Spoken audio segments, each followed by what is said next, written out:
ताजा मामला करनाल के सेक्टर 16 का है। यहाँ के एक पुराने राइस मिल को तोड़कर अब बेशकीमती जमीन पर मार्केट और एक अवैध कॉलोनी विकसित करने की तैयारियां पूरी हो चुकी हैं और इस खेल में शहर में सत्ता से जुड़े कुछ नेता और इसके साथ साथ विपक्ष के कुछ नेता और कुछ अफसर भी मिले हुए हैं और यह सभी मिलकर बहुत ही सुनियोजित तरीके से इस मिल परिसर में अवैध कॉलोनी और मार्केट काटने की तैयारियां कर चुके हैं। यहाँ 70% से ज्यादा प्लॉट बिक चुके हैं और यह प्लॉट अभी इनके बयाने हुए हैं और कई प्लॉटों की रजिस्ट्री भी हो चुकी है, जिसे तहसील में उन जिम्मेदार अधिकारियों ने इस भूमाफिया का साथ दिया जो इस खेल में लंबे समय से भूमाफिया के साथ मिलकर जुड़कर काम कर रहा है। बताया यह जा रहा है कि कई रजिस्ट्रियां तो बिना एनओसी के ही हो गई और कई रजिस्ट्रियों की आड़ में पैसे का जो लेन देन किया गया वह पैसे का लेन देन भी ब्लैक में किया गया, यानी कि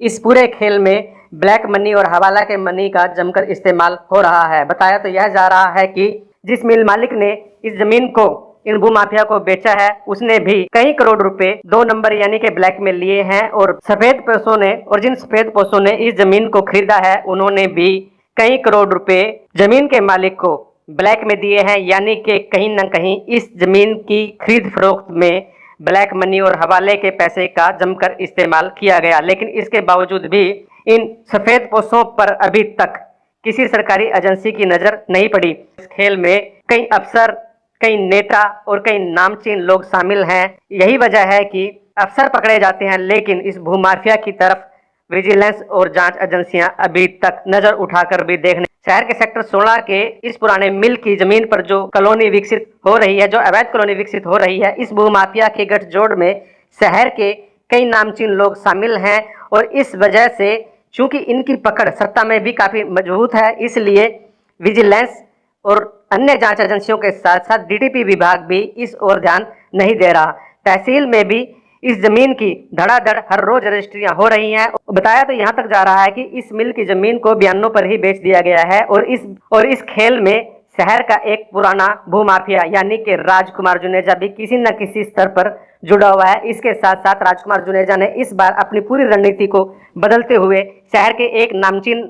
नेता और उसके साथ साथ सत्ता से जुड़े कई और नेताओं, विपक्ष के लोगों और अफसरों को भी अपने इस खेल में शामिल कर लिया और यह सभी मिलकर अब इस मिल की जमीन को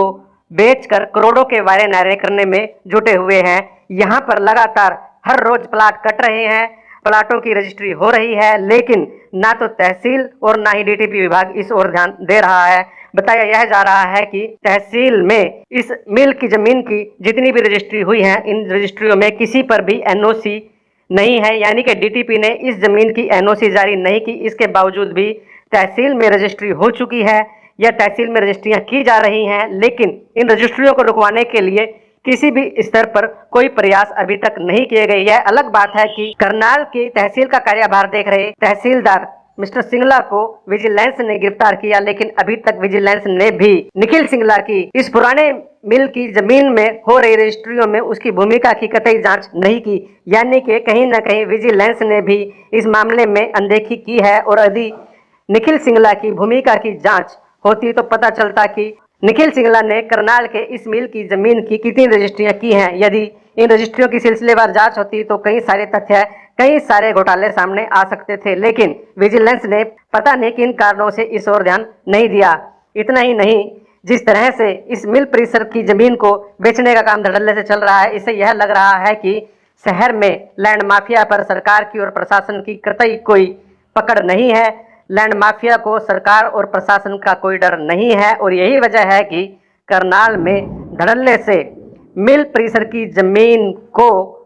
सरेआम बेचने का काम किया जा रहा है। यहाँ एक सोची समझी साजिश के तहत प्लॉट बेचने का काम किया जा रहा है। लोगों को बहकाया जा रहा है कि देर सवेर यह कॉलोनी नियमित हो जाएगी और लोग इस भूमाफिया के झांसे में आ रहे हैं। इतना ही नहीं, भूमाफिया ने कुछ अपने ही लोगों को यहाँ प्लॉट खरीदवा दिए हैं। इसके पीछे कोशिश यह है कि जैसे ही वह निर्माण करेंगे तो डीटीपी इस निर्माण को ढहा देगा और 2-3 बार इस तरह की कार्रवाई कर मीडिया में यह बात प्रचारित कर दी जाएगी कि डीटीपी गरीब लोगों पर कार्रवाई कर रहा है, यह गरीब लोग सरकार के वोटर हैं और इस तरह का एक फर्जी माहौल तैयार कर इस कॉलोनी को भी वैध कराने का काम किया जाएगा या इस कॉलोनी में डीटीपी विभाग की कार्रवाई को रुकवाने का काम किया जाएगा, क्योंकि इस पूरी साजिश में कहीं ना कहीं डीटीपी विभाग और तहसील के कुछ जिम्मेदार अधिकारियों की मिली भगत है।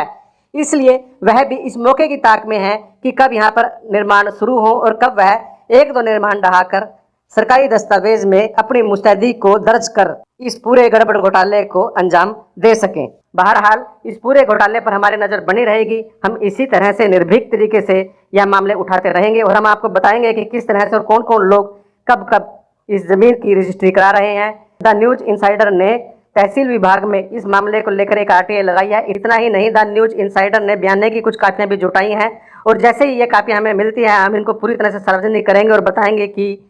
इस पूरे खेल में कौन कौन लोग शामिल हैं। ताजा मामला करनाल के सेक्टर 16 का है। यहाँ के एक पुराने राइस मिल को तोड़कर अब बेशकीमती जमीन पर मार्केट और एक अवैध कॉलोनी विकसित करने की तैयारियां पूरी हो चुकी हैं और इस खेल में शहर में सत्ता से जुड़े कुछ नेता और इसके साथ साथ विपक्ष के कुछ नेता और कुछ अफसर भी मिले हुए हैं और यह सभी मिलकर बहुत ही सुनियोजित तरीके से इस मिल परिसर में अवैध कॉलोनी और मार्केट काटने की तैयारियां कर चुके हैं। यहाँ 70% से ज्यादा प्लॉट बिक चुके हैं और यह प्लॉट अभी इनके बयाने हुए हैं और कई प्लॉटों की रजिस्ट्री भी हो चुकी है, जिसे तहसील में उन जिम्मेदार अधिकारियों ने इस भूमाफिया का साथ दिया जो इस खेल में लंबे समय से भूमाफिया के साथ मिलकर जुड़कर काम कर रहा है। बताया यह जा रहा है कि कई रजिस्ट्रियां तो बिना एनओसी के ही हो गई और कई रजिस्ट्रियों की आड़ में पैसे का जो लेन देन किया गया वह पैसे का लेन देन भी ब्लैक में किया गया, यानी कि इस पूरे खेल में ब्लैक मनी और हवाला के मनी का जमकर इस्तेमाल हो रहा है। बताया तो यह जा रहा है कि जिस मिल मालिक ने इस जमीन को इन भूमाफिया को बेचा है उसने भी कई करोड़ रुपए 2 नंबर यानी कि ब्लैक में लिए हैं और सफेद पोशों ने और जिन सफेद पोशों ने इस जमीन को खरीदा है उन्होंने भी कई करोड़ रुपए जमीन के मालिक को ब्लैक में दिए हैं, यानी कि कहीं न कहीं इस जमीन की खरीद फरोख्त में ब्लैक मनी और हवाले के पैसे का जमकर इस्तेमाल किया गया। लेकिन इसके बावजूद भी इन सफेद पोशों पर अभी तक किसी सरकारी एजेंसी की नजर नहीं पड़ी। इस खेल में कई अफसर, कई नेता और कई नामचीन लोग शामिल हैं। यही वजह है कि अफसर पकड़े जाते हैं लेकिन इस भूमाफिया की तरफ विजिलेंस और जांच एजेंसियां अभी तक नजर उठाकर भी देखने। शहर के सेक्टर 16 के इस पुराने मिल की जमीन पर जो कॉलोनी विकसित हो रही है, जो अवैध कॉलोनी विकसित हो रही है, इस भूमाफिया के गठजोड़ में शहर के कई नामचीन लोग शामिल हैं और इस वजह से चूंकि इनकी पकड़ सत्ता में भी काफी मजबूत है, इसलिए विजिलेंस और अन्य जांच एजेंसियों के साथ साथ डीटीपी विभाग भी इस ओर ध्यान नहीं दे रहा। तहसील में भी इस जमीन की धड़ाधड़ हर रोज रजिस्ट्रियां हो रही हैं। बताया तो यहाँ तक जा रहा है कि इस मिल की जमीन को बयानों पर ही बेच दिया गया है और इस खेल में शहर का एक पुराना भूमाफिया यानी कि राजकुमार जुनेजा भी किसी न किसी स्तर पर जुड़ा हुआ है। इसके साथ साथ राजकुमार जुनेजा ने इस बार अपनी पूरी रणनीति को बदलते हुए शहर के एक नामचीन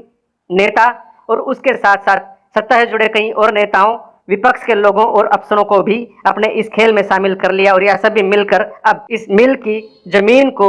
बेचकर करोड़ों के वारे नारे करने में जुटे हुए हैं। यहाँ पर लगातार हर रोज प्लाट कट रहे हैं, प्लाटों की रजिस्ट्री हो रही है, लेकिन ना तो तहसील और ना ही डीटीपी विभाग इस ओर ध्यान दे रहा है। बताया यह जा रहा है कि तहसील में इस मिल की जमीन की जितनी भी रजिस्ट्री हुई है, इन रजिस्ट्रियों में किसी पर भी एनओसी नहीं है, यानी कि डीटीपी ने इस जमीन की एनओसी जारी नहीं की। इसके बावजूद भी तहसील में रजिस्ट्री हो चुकी है या तहसील में रजिस्ट्रियां की जा रही हैं, लेकिन इन रजिस्ट्रियों को रुकवाने के लिए किसी भी स्तर पर कोई प्रयास अभी तक नहीं किए गए। यह अलग बात है कि करनाल की तहसील का कार्यभार देख रहे तहसीलदार मिस्टर सिंगला को विजिलेंस ने गिरफ्तार किया, लेकिन अभी तक विजिलेंस ने भी निखिल सिंगला की इस पुराने मिल की जमीन में हो रही रजिस्ट्रियों में उसकी भूमिका की कतई जांच नहीं की, यानी कि कहीं न कहीं विजिलेंस ने भी इस मामले में अनदेखी की है। और यदि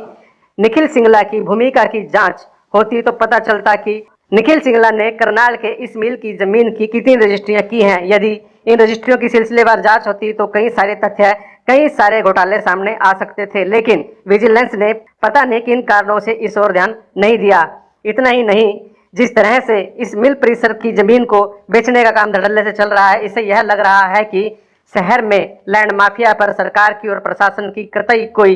पकड़ नहीं है। लैंड माफिया को सरकार और प्रशासन का कोई डर नहीं है और यही वजह है कि करनाल में धड़ल्ले से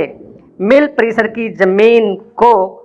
सरेआम बेचने का काम किया जा रहा है। यहाँ एक सोची समझी साजिश के तहत प्लॉट बेचने का काम किया जा रहा है। लोगों को बहकाया जा रहा है कि देर सवेर यह कॉलोनी नियमित हो जाएगी और लोग इस भूमाफिया के झांसे में आ रहे हैं। इतना ही नहीं, भूमाफिया ने कुछ अपने ही लोगों को यहाँ प्लॉट खरीदवा दिए हैं। इसके पीछे कोशिश यह है कि जैसे ही वह निर्माण करेंगे तो डीटीपी इस निर्माण को ढहा देगा और 2-3 बार इस तरह की कार्रवाई कर मीडिया में यह बात प्रचारित कर दी जाएगी कि डीटीपी गरीब लोगों पर कार्रवाई कर रहा है, यह गरीब लोग सरकार के वोटर हैं, और इस तरह का एक फर्जी माहौल तैयार कर इस कॉलोनी को भी वैध कराने का काम किया जाएगा या इस कॉलोनी में डीटीपी विभाग की कार्रवाई को रुकवाने का काम किया जाएगा। क्योंकि इस पूरी साजिश में कहीं ना कहीं डीटीपी विभाग और तहसील के कुछ जिम्मेदार अधिकारियों की मिली भगत है। इसलिए वह भी इस मौके की ताक में है कि कब यहाँ पर निर्माण शुरू हो और कब वह 1-2 निर्माण ढहाकर सरकारी दस्तावेज में अपनी मुस्तैदी को दर्ज कर इस पूरे गड़बड़ घोटाले को अंजाम दे सकें। बहरहाल इस पूरे घोटाले पर हमारी नज़र बनी रहेगी। हम इसी तरह से निर्भीक तरीके से यह मामले उठाते रहेंगे और हम आपको बताएंगे कि किस तरह से और कौन कौन लोग कब कब इस जमीन की रजिस्ट्री करा रहे हैं। द न्यूज इनसाइडर ने तहसील विभाग में इस मामले को लेकर एक आरटीआई लगाई है। इतना ही नहीं, द न्यूज इनसाइडर ने बयाने की कुछ कापियां भी जुटाई हैं और जैसे ही ये कापियां हमें मिलती है हम इनको पूरी तरह से सार्वजनिक करेंगे और बताएंगे कि इस पूरे खेल में कौन कौन लोग शामिल हैं।